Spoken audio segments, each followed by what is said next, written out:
ಅದು ಚೆನ್ನಾಗಿತ್ತು. ತಿಂಗಳಿಗೆ ವಾರಕ್ಕೊಂದ್ಸರಿ ರಜಾ. ಸೊ ಮಜಾ ಇತ್ತು. ಅದು ಫಸ್ಟೇ ಕೂಲಿ ಕೆಲಸ ಅಲ್ಲ, ಒಂದೇ ಸರಿ ಒಂದಷ್ಟು ಅಮೌಂಟ್ ಬಂದಾಗ ಖುಷಿ ಆಗೋದು. ಡೈಲಿ ಪೇಮೆಂಟ್ ಅಲ್ಲ, ಅಷ್ಟೊಂದು ಅನ್ನಿಸ್ತಾ ಇರಲಿಲ್ಲ.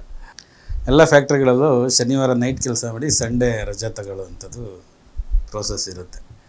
ಸೊ ಹಂಗಿರುವಾಗ ನಾನು ಸ್ಯಾಟರ್ಡೆ ನೈಟು ಫುಲ್ ನೈಟ್ ಮಾಡಿಬಿಟ್ಟು ಸಂಡೇ ಬರ್ತಾಯಿದ್ದೆ. ಒಂದು ಹೊಸ ಸಿನಿಮಾ ಪ್ರಾಣ ಅಂತ ಉಪ್ಪಿ ಸರ್ ಅವರ ಅಸೋಸಿಯೇಟ್ ಪ್ರಕಾಶ್ ಅಂತ ಹೇಳ್ಬಿಟ್ಟು ಅವರು ಆರ್ಟಿಸ್ಟ್ಗಳನ್ನ ಹುಡುಕ್ತಾಯಿದ್ರು. ಒಂದಷ್ಟು ರೌಡಿಗಳ ಥರದ್ದು ಬೇಕು ಅಂತ. ನಾನು ನೋಡೋದಕ್ಕೆ ಇಷ್ಟೊಂದು ಸುಂದರವಾಗಿದ್ದೀನಿ, ಅದಕ್ಕೆ ತಗೊಂಡ್ರು ಅನಿಸುತ್ತೆ. ಸೊ ಅಲ್ಲಿ ಒಂದಷ್ಟು ಜನ ಸೇರಿಸಿದ್ರು ಅವರೇ. ನನಗೆ ಹಿಂಗೆ ಬನ್ನಿ ನೀವು ಯಾರಾದರೂ ಕೇಳಿದ್ರು ಅಲ್ಲಿ. ಅವರು ಅಲ್ಲಿ ಒಂದಷ್ಟು ಫ್ಯಾಕ್ಟ್ರೀಸ್ ಎಲ್ಲ ಮಾಡ್ತಾಯಿದ್ರು, ಕರಾಟೆ ಆ ಥರದ್ದೆಲ್ಲ. ಸೊ ಆವಾಗ ನನ್ನನ್ನು ಕರೆದ್ರು. ಸೊ ನಾನು ಶೂಟಿಂಗ್ ಅಂತ ಹೋದೆ. ನೀವು ಆ್ಯಕ್ಟ್ ಮಾಡ್ತೀರಾ ಅಂತ ಕೇಳಿದ್ರು. ಶೂಟಿಂಗ್ ನೋಡೋದೇ ಒಂದು ದೊಡ್ಡ ಖುಷಿ. ಆ್ಯಕ್ಟ್ ಮಾಡ್ತೀರಾ ಅಂತ ಬೇರೆ ಕೇಳ್ತಾ ಇದ್ದೀರಾ. ಆ್ಯಕ್ಟಿಂಗೆಲ್ಲ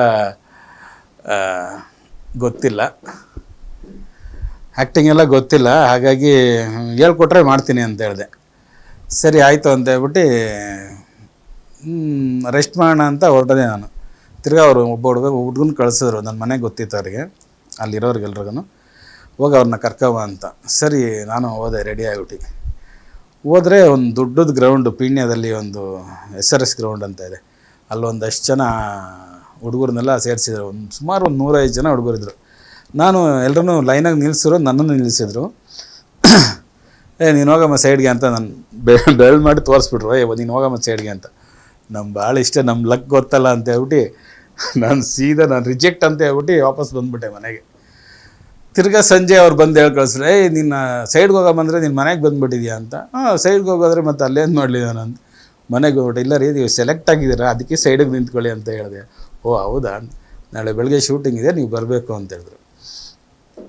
ಸೊ ಒಂದಷ್ಟು ಜನ ಸೆಲೆಕ್ಟ್ ಮಾಡಿದ್ರು ನಮ್ಮ ಏರಿಯಾದಲ್ಲಿ.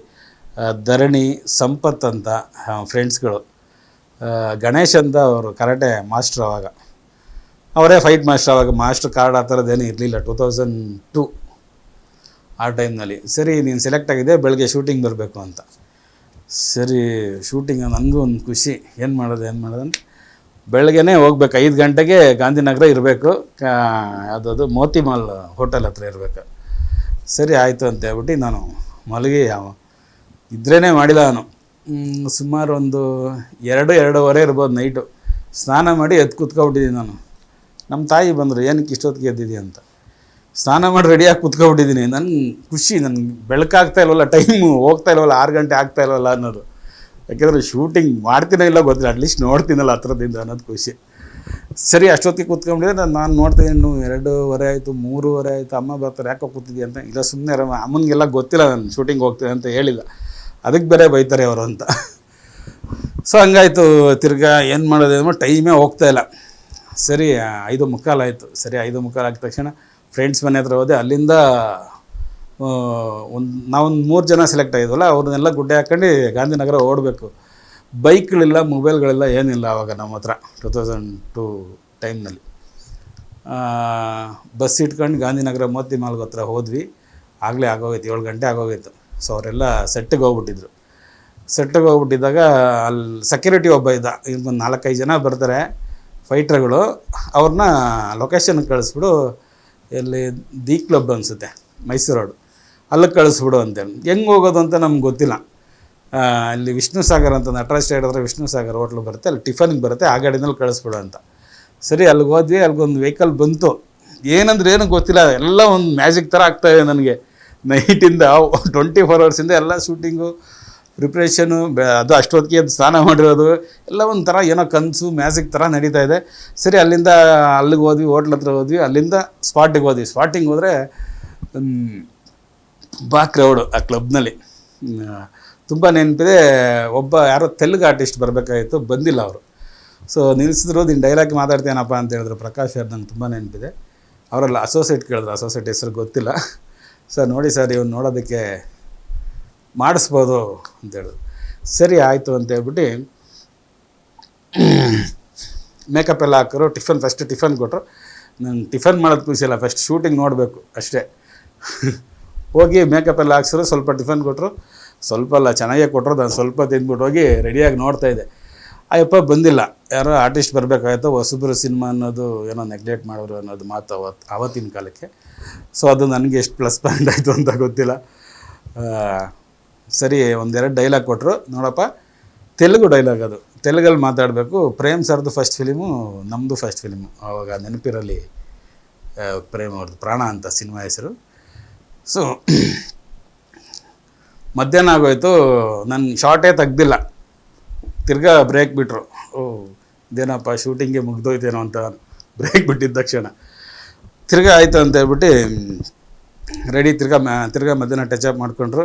ಟಚಪ್ ಮಾಡಿಸ್ಕೊಂಡು ತೆಲುಗು ಡೈಲಾಗು ಅವರು ಹಿಂಗೆ ವಾಕಲ್ಲಿ ಬರ್ತಾರೆ. ನಾನು ಕೆಳಗಡೆ ನಿಂತ್ಕೊಂಡು ಹೀರೋಗೆ ಡೈಲಾಗ್ ಹೊಡಿಬೇಕು. ಡೈಲಾಗ್ ಮರ್ತೋಗಿದ್ದೀನಿ ಅದು. ಯಾವ್ರ ನನ್ನ ತಮ್ಮನ ಕೊಟ್ಟಿದ್ದು ಯಾವರು ಮೀರಾ ಅಂತ. ಚೆನ್ನಾಗಿದೆ ಅದು ಡೈಲಾಗ್, ಫ್ರಾಂಪ್ ಮಾಡ್ತಾಯಿರಿ ಹಿಂದೆ ನೋಡು. ಫಸ್ಟು ಒಂದು ಶಾರ್ಟು, ನೀನು ಅವ್ರು ನೋಡ್ತಾನೆ ಇರಬೇಕಷ್ಟೆ, ಹೀರೋನ ಗುರಾಯಿಸ್ತಾ ಇರಬೇಕಷ್ಟೆ ಅಂತ ಹೇಳ್ಬಿಟ್ಟು ಡೈರೆಕ್ಟ್ರು ಹೋದರು. ಡೈರೆಕ್ಟ್ರು ನಾನು ಗುರಾಯಿಸ್ತಾನೆ ಇದ್ದೀನಿ ನಿಮಗೆ ಹೀರೋನ, ಟೀ ಬ್ರೇಕ್ ಅಂತ ಹೇಳಿದ್ರು. ಟೀ ಹಿಡ್ಕೊಂಡು ಹೀರೋ ಸರ್ ಆ ಕಡೆ ತಿರ್ಕೊಂಡು ಕುಡಿತಾ ಇದ್ದಾರೆ. ನಾನು ಆ ಕಡೆ ಹೋಗ್ಬಿಟ್ಟು ಹಿಂಗೆ ಗುರಾಯಿಸ್ತಾ ಇದ್ದೀನಿ. ಟೀ ಬ್ರೇಕ್ ಕಣೋ, ಯಾಕೆ ಗುರಾಯಿಸ್ತಾ ಇದ್ದಾರೆ? ಡೈರೆಕ್ಟ್ರ್ ಹೇಳಿದ್ರೆ ನಾನು ಮಾಡ್ತಾಯಿದ್ದೀನಿ ಅಂತ. ನನಗೆ ಗೊತ್ತಾಗ್ತಾಯಿಲ್ಲ, ಆಕ್ಷನ್ ಕಟ್ಟಿದ್ರೆ ಗೊತ್ತಾಗ್ತಾಯಿಲ್ಲ ಅವಾಗ. ಸೊ ಅದು ತುಂಬ ನಗು ಬರೋಂಥದ್ದು. ನನಗೆ ಯಾವಾಗೂ ನೆನೆಸ್ಕೊತೀನಿ. ಆ ಸ್ಪಾಟಿಗೆ ಹೋದರೆ ಕ್ಲಬ್ಬಿಗೆ ಹೋದ್ರೆ ನೆನಪು ಬರುತ್ತೆ ಪ್ರೇಮ್ ಸಾರು. ಮತ್ತು ಸೊ ಅದೊಂಥರ ಮಜಾ.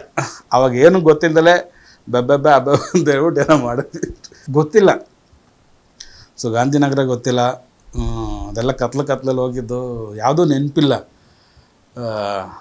ಫ್ರೆಂಡ್ಸ್ಗಳೆಲ್ಲ ತುಂಬ ವರ್ಷ ಆಗೋಯ್ತು, ಹೊಸ ಸಿನಿಮಾದ ರಿಲೀಸ್ ಆಗೋದಕ್ಕೆ 2-3 ವರ್ಷ ಆಗೋಯ್ತು. ಹಾಗಾಗಿ ಗೊತ್ತಿಲ್ಲ ನಾವಲ್ಲಿ ಬರಬೇಕಾ, ಅದು ಏನು ಮಾಡಬೇಕು ಅನ್ನೋದು ಗೊತ್ತಿಲ್ಲ. ಸೊ ಹಾಗಾಗಿ ಗೊತ್ತಿಲ್ಲ ಇಂಡಸ್ಟ್ರಿಯಲ್ಲಿ ಕಂಟಿನ್ಯೂ ಮಾಡಬೇಕು ಏನು ಅಂತ ಏನು ಗೊತ್ತಿಲ್ಲ. ಗಾಂಧಿನಗರ ಗೊತ್ತಿಲ್ಲ, ಯಾರನ್ನ ಕೇಳಬೇಕು ಅಂತ ಗೊತ್ತಿಲ್ಲ. ಮ್ಯಾನೇಜರ್ನ ಕೇಳಬೇಕಾ, ಡೈರೆಕ್ಟರ್ನ ಕೇಳಬೇಕಾ, ಪ್ರೊಡ್ಯೂಸರ್ನ ಕೇಳಬೇಕಾ. ಟೋಟಲ್ ಗಾಂಧಿನಗರ ಅದೊಂದು 4-5 ರೋಡ್ ಇದೆಯಲ್ಲ, ಅದು ಗೊತ್ತಿಲ್ಲ ನಮಗೆ. ಸೊ ಮೋತಿ ಮಾಲ್ ಒಂದು ಗೊತ್ತಿತ್ತು, ಕತ್ಲಲ್ಲಿ ಹೋಗಿದ್ದು, ಅದು ಯಾವ ಏರಿಯಾ ಅನ್ನೋದೇ ಗೊತ್ತಿರಲಿಲ್ಲ, ಗಾಂಧಿನಗರ ಅನ್ನೋದೇ ಗೊತ್ತಿರಲಿಲ್ಲ. ಹಿಂಗೆ ನಡೀತಾ ಇತ್ತು. ಮನೆಯಲ್ಲಿ ಮದುವೆ ಆಗೋ ಅಂತ, ನನಗೆ ಮದುವೆ ಬೇಡ ಅಂತ. ಸೊ ಅಪ್ಪ ಅಮ್ಮ ಮದುವೆ ಆಗೋ ಅಕ್ಕನ ಮಗಳಿದ್ದಾಳೆ ಅಂತ, ಅಕ್ಕನ ಮಗಳಿದ್ದಾಳೆ ಮದುವೆ ಆಗೋ ಅಂತ. ಸರಿ, ನನಗೆ ಇವಾಗಲೇ ಏನಕ್ಕೆ ಮದುವೆ ಅಂತ. ಆಮೇಲೆ ಕೆಲಸಗಳು ಒಂದಷ್ಟು ಕೆಲಸಗಳು ಇರಲಿಲ್ಲ ಟೈಮ್ನಲ್ಲಿ, ಬಿಟ್ಬಿಟ್ಟಿದೆ ಕೆಲಸ. ಸರಿ, ಕೆಲಸ ಇಲ್ಲವಲ್ಲ ಮದುವೆ ಆಗೋ ಅಂತ. ಇಲ್ಲ, ಕೆಲಸ ಮಾಡ್ತಾಯಿದ್ದೆ, ಅದಕ್ಕೆ ಮದುವೆ ಮಾಡಿದ್ದು.